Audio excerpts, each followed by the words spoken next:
जय राधे गौर भक्तबृंद সবাইকে অনেক অনেক ধন্যবাদ। আজকে একাদশীর দিন। অ্যাকচুয়ালি আমরা একাদশী কেন করতে হয়, একাদশী করলে বা কী হয় এবং একাদশীর ব্রত না করলে কী হয়, এই সম্বন্ধে হয়তো আপনারা সবাই জানেনই। এমনও কিছু কিছু জায়গা রয়েছে এখনও একাদশীর বিষয়ে তেমন জানে না। কিছু কিছু একাংশ, আমি সবাইকে বলবো না, একাংশ বৈষ্ণব এবং গোসাইয়েরা বলে থাকে, কিছু কিছু গ্রামে শোনা যায় যে একাদশী ওনারা করে না, ওনারা নাকি একাদশী নাই, ওনারা সাধক সিদ্ধির দেশে চলে গেছে, তাই আর ওনাদের একাদশী নেই, এই কথা বলে থাকে। এটা অত্যন্ত দুঃখজনক। দেখেন, বিজ্ঞ যারা আজকে যারা বৈষ্ণব হয়ে গেছে, উচ্চ পদে চলে গেছে, ওনারাও যদি এই কথা বলে, তাহলে সাধারণ যারা, তারা কি করে এই ব্রতগুলি পালন করবে, কি করে বা এর বিষয়ে জানবে? ওনারা প্রায় বলে থাকে, একাংশ বৈষ্ণব, আমি ওনাদেরকে ঠিক বৈষ্ণব বলবো না, বৈষ্ণবের নাম ধারণ করা বলবো। কেননা বৈষ্ণব হতে গেলে একাদশী অবশ্যই করতে হবে। একাদশী যদি বৈষ্ণব হয়ে না করা যায়, তাহলে কিভাবে হয় বলুন তো? এটা একটা অপপ্রচার ওনারা করে থাকে, যে ওনারা নাকি নিত্যদিন প্রভুকে সেবা দিবে, প্রভুকে কষ্ট দেবে না ওনারা, এই কথা ওনারা বলে থাকে, যে ওনাদের ভিতরে প্রভু রয়েছে, তাই প্রভুকে নিত্যদিন সেবা দেবে। একাদশী করে, ব্রত করে ওনারা নাকি প্রভুকে কষ্ট দিতে চান না। এইভাবে একটা অপপ্রচার করে যায় একাংশ উচ্চ মানুষেরা, ওনারা যারা ব্রতটা করে না তারা। দেখেন শাস্ত্রে কি রয়েছে, আমরা কারো কথা শুনে চললে হবে না। অমুকে বলছে, তমুকে বলছে, ওই গোসাই বলছে, সেই গোসাই বলছে, সেই রকমভাবে আপনি কথা নেবেন না। আপনি কথাটা শাস্ত্রীয় ভাষায় কি বলা হয়েছে, গ্রন্থে কি বলেছে, এই দিকগুলি আমরা বিচার করতে হবে। আমরা অমুক তমুকের কথা শুনে আমরা নিজের সিদ্ধান্তে উপনীত হওয়া মূর্খের মতো কাজ হবে। আমরা মিলাইতে হবে। যেরকম আপনি জল ছাইকা, আপনি যদি ছাঁকনিটা ধরেন, তাহলে জলে যদি কিছু পোকা টোকাও থাকে এবং অন্য কিছু পরে, ওটা আপনার ছাঁকনির দ্বারা ফেলে দিতে হবে।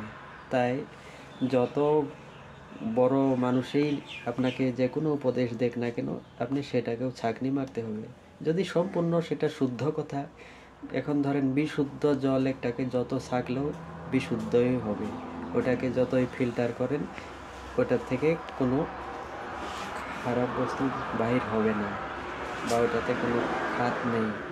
যেটা বিশুদ্ধ জিনিস, যেটা বিশুদ্ধ শ্রেষ্ঠ কথা, সেটা যেই বলুক না কেন, সেটা বড় মানুষে বলুক, ছোট মানুষে বলুক, সেটাকে আপনি মানুষের এবং বয়সের বিচার করে কথা শোনার কোনো প্রয়োজন নেই। আপনি ছাঁকনি দিয়ে দেখেন কোনটা ভালো বলেছে, কোনটা শাস্ত্রসম্মত কথা বলেছে, কোনটা মনোগত কথা বলেছে, ওনাদের নিজের সুবিধা অনুযায়ী, সেটা আপনি শুনবেন না।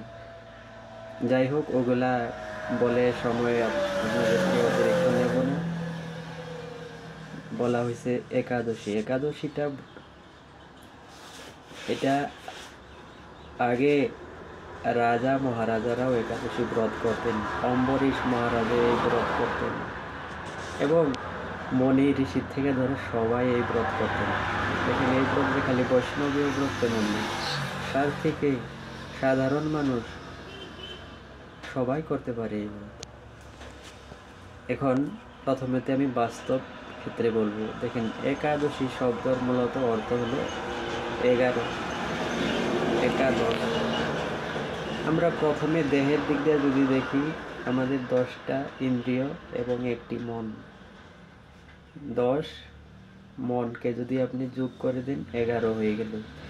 এই 11 জনকে বশীভূত করার জন্য আমরা প্রথমে একাদশী অবশ্যই করতেই হবে। এই 10টা ইন্দ্রিয়কে আর আপনার মনটাকে আপনার জ্ঞানের কথা যেন এনারা শোনে, না হলে কেউ আপনার এই 11 জনে কি করবে, এক দিকে আপনাকে মনটা নিয়ে যাবে, আপনার ধর্মপথে মনটা বসাইবেই না। কারণ ধর্মপথের বাধা রিপু ইন্দ্রিয়। আপনারা সবাই জানেনই, দেহেতেই আছে দেহের শত্রু। আপনার শত্রু বাইরে কিন্তু নেই, শত্রু আপনার ঘরেই এবং আপনার দেহেতেই রয়েছে শত্রু। তাই এই শত্রুগুলিকে বন্ধু করার জন্য আপনাকে অবশ্যই একাদশী ব্রত করতে হবে। একাদশী ব্রত করলে আপনি যদিও নিরামিষভোজী না হয়েছেন, তবু যদি একাদশী ব্রত করেন, একাদশীর দিন আপনি সেই ব্রতের নিষ্ঠা সহকারে করে ভাগবত শুনলেন, গীতা শুনলেন বা অধ্যয়ন করলেন, এই করতে করতে দেখবেন আপনার এই 11 জন যে আপনার শত্রু হয়ে দাঁড়াইছিল, ওনারাই হয়ে যাবে আপনার বন্ধু। যে আপনার, আমি দেহের দিকটাই বলছি, যে হাতে আজকে আপনি অপরাধ করতেন, এই হাত দিয়া কাউকে ঠকাইতেন, কাউকে আপনি মারামারি করতেন, এই হাত দিয়া যে কোনো অপরাধ কার্য করতেন, এই হাতই দেখবেন যে যেদিন আপনার বন্ধু হয়ে যাবে, এই হাত দিয়াই বৈষ্ণবের চরণজল করাবে এবং পুষ্প চয়ন করাবে এবং ভক্তি করাবে, গোবিন্দ সেবা দেবে। দেখেন, তখন আপনার এই হাতটাই আপনার বন্ধু হয়ে গেল না? যে পদর দ্বারায় আপনার হেঁটে হেঁটে বা সাইকেলেই হোক, হাইটটাই হোক, যেভাবেই হোক আপনি এই পদর দ্বারায় যাইতেন, ধরেন আপনি সিনেমা দেখতেই যাইতেছেন বা একটা বাচলতার সঙ্গত যাইতেছেন, পার্টিতে যাইতেছেন, সেই পদও একদিন দেখবেন আপনার যদি বন্ধু হয়ে যায়, তখন এই পদটা হাইটটা তখন ভাগবতে নিয়ে যাবে, কৃষ্ণ কথা যেখানে হয় সেখানে নিয়ে যাবে। সে কখনো খারাপ পথে, খারাপ সঙ্গে কখনো আর নিয়ে যাবে না। তবে আমরা ওনাদেরকে বন্ধু করলে দেখেন কত লাভ। তারপর আপনাকে দেখেন এই চক্ষুটা কুদৃশ্য, সিনেমার থেকে ধরে নানান যেগুলা কুদৃশ্য রং তামসা, সেগুলা আমাদেরকে দেখাইতো। ভালো জিনিস, ভাগবত গীতা, কৃষ্ণ কথা, কীর্তন, প্রভুর নাম, এগুলা দেখতে চায় না, ভালো দৃশ্য দেখতে চায় না। কিন্তু এই চক্ষুটা যেদিন আপনার বন্ধু হয়ে যাবে, দেখবেন সেদিন খালি তিনি সুদৃশ্য দর্শন করার জন্য আগ্রহী থাকবে, ধাম দর্শন করার জন্য, বৈষ্ণব দর্শন করার জন্য, মন্দিরে দর্শন করার জন্য। এইভাবেই দেখবেন আপনার চক্ষুটাও তখন বন্ধু হয়ে গেল। এইভাবে সমস্ত দেহের আপনার কর্ণ থেকে ধইরা, তখন যে কর্ণয় খালি আপনাকে কুকথা, কাজিয়া, ঝগড়া, কটু বাক্য এগুলা শুনতে আপনার ভালো লাগতো, হাসি ঠাট্টা, সেই কর্ণয় একদিন দেখবেন হরি কথা শুনতে সে আগ্রহী, হরির কীর্তন, ভাগবত গীতা এবং ধর্মীয় অনুষ্ঠান, বৈষ্ণবের বাণী, এই সমস্ত শোনার জন্য আপনার কর্ণ আগ্রহী হয়ে যাবে। দেখবেন আপনার কর্ণয় আর সেগুলি আর কথা কুকথার দিকে কানই দেবে না। এই হয়ে গেল বন্ধু। গতিকে এই যে দেখেন 10টি যে ইন্দ্রিয় রয়েছে, এরা সমস্তই কিন্তু আমাদের বন্ধুতে পরিণত করা যায়। এরা আমাদের নিজের ভুলের জন্য শত্রু হয়ে দাঁড়াইছে। গতিকে অবশ্যই আমরা একাদশী ব্রত করতেই হবে।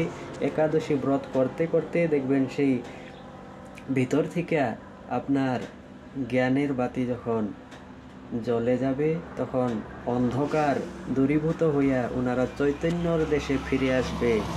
সেই আপনার মন তখন, ইন্দ্রিয়ের থেকে মন তখন পবিত্র হয়ে যাবে, পরিশুদ্ধ হইয়া 11 জনই আপনার দলের সৎসঙ্গী হয়ে দাঁড়াবে। দেখবেন সেদিন আপনার সঙ্গ খোঁজার জন্য বাইরে যেতে হবে না, আপনার সঙ্গী বাইরে না থাকলেও হবে, আপনার দেহতেই সৎসঙ্গী হয়ে গেছে। ইনাদের সাথেই আপনি সঙ্গ করতে পারেন, তখন দেখবেন আপনার জ্ঞানের দ্বারাই এই 11 জন পরিচালিত হবে, আপনার অবশ্যই ভালো হবে। তারপরে দেখেন এই একাদশী ব্রত করতে করতে আপনার ধর্মও হয়ে যাবে। আপনি আরেকটা কথা আমি বলে রাখি, এই একাদশীর দিন যদি আপনি অন্ন আহার না করেন, ব্রত পালন করেন, শারীরিক যদি আপনার কোনো ব্যাধি এবং বিষ, বিশেষ করে বিষ, ব্যথা, হাড়ের বিষ, যন্ত্রণা, নার্ভের প্রবলেম, এগুলি যদি আপনার সমস্যা থাকে, আপনি অনেকটা আরাম পাবেন একাদশী ব্রত করলে। এটা কোনো আমি এমনিতেই বলি নাই, এটা আপনি প্রমাণ করে দেখবেন সত্যি না মিথ্যা, আপনি অবশ্যই এর ফল পাবেন, এটা হলো বাস্তব। আর একাদশী এটা একটা বড় তিথি, ভগবান শ্রীকৃষ্ণই একাদশীর জন্ম দিয়েছিলেন। তিনি এই বিষয়ে অনেক গ্রন্থে বলা হয়েছে, ভগবান বলছে যে দেবী একাদশীর কিভাবে জন্ম হলো, সেই বিষয়ে আমি অন্য একটা ভিডিওতে আপনাদের কাছে বলবো। আজকে আমি বাস্তব যে ফলটা সেটার বিষয়ে বললাম, এটা আপনারা সাথে সাথে ফল পাইবেন। এরপরে যে একাদশীর জন্ম কিভাবে হলো, একাদশী ব্রত কিভাবে করতে হয়, সেই বিষয়ে আমি পরে আরেকটি ভিডিওর মাধ্যমে বলবো। আর একটা কথা বলে রাখি, যারা একাদশী না করেন অন্তত তাদেরকেও আমি অনুরোধ করব, একাদশীর দিন আপনারা আমিষ ভক্ষণ করবেন না। আমিষ ভক্ষণ করলে যদি আপনারা বলবেন যে আমরা আমিষ ভক্ষণ করব, এতে আপনার বলার কি? ভাই আমার দেখুন বলার কিছু নাই, তাহলেও আমার একটাই উদ্দেশ্য যে সবাই শান্তিতে থাকুক, নিরোগী হয়ে থাকুক। আপনি যদি সেদিন অন্তত নিরামিষও আহার করেন, আপনার দেহের জন্য অনেক মঙ্গল হবে, আপনার বিষ, ব্যথা এবং শরীরের অশান্তি রোগ অনেকটা কমে যাবে। আর সেদিন যদি আপনি নিজে প্রমাণ করে দেখবেন, অন্যান্য আমিষ জাতীয় ভক্ষণ করে দেখবেন, আপনার শরীরের রোগ দ্বিগুণ হয়ে যাবে। তাই আমরা যদি সেই দিনটা অন্তত যারা আমিষ বুঝি তারাও যদি নিরামিষ আহার করে, তাদের অনেক উপকার হবে। আর যদি পারাপক্ষে যদি একাদশী ব্রত করে যায়, তাহলে দেখবেন ওনার ফল সাথে সাথে, আমি যে কথাগুলি বললাম আপনারা প্রমাণ করে দেখবেন, আপনারা সাথে সাথে এই ফলগুলি পাইবেন। জয় রাধে। আবারও আপনাদের সাথে অন্য একটি ভিডিওতে দেখা হবে। ততক্ষণের জন্য ভালো থাকুন, সুস্থ থাকুন। জয় রাধে।